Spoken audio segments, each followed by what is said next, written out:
ትልቅ እድልና ትልቅ ፈተና ከፊትህ ተደቅኗል። ይህንን ምርጥ ክልል ይህንን ምርጥ ህዝብ ለመምራት መታደል ትልቅ ጸጋ ነው። መምራት ማለት ግን ያለን ነገር ያልታየን ነገር እየደከሙ እየጎረጎሩ ማውጣት መሆኑ ግን ሊሰመርበት ይገባል።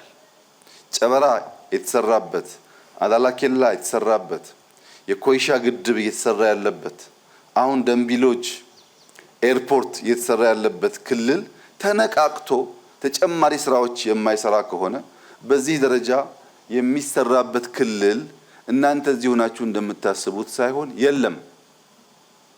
በደቡብ ምዕራብ ኢትዮጵያ ልክ የፌዴራል መንግስት ኢንቨስት ያደረገበት ክልል የለም። ለምሳሌ ኮይሻ ማለት 3-4 ቢሊዮን ዶላር ማለት ነው። ቀላል ኢንቨስትመንት አይደለም። በሺህ የሚቆጠር ሰው የያዘ ነው። የዛን ከባቢ ልክ እንደዚሁ የሚቀይር ማለት ነው። ከህዳሴ ቀጥሎ ትልቁ ፕሮጀክት የነበረው ኮይሻ ነው። አሁን በጋዝ በኤርፖርት ከጀመርናቸው ውጪ ማለት ነው።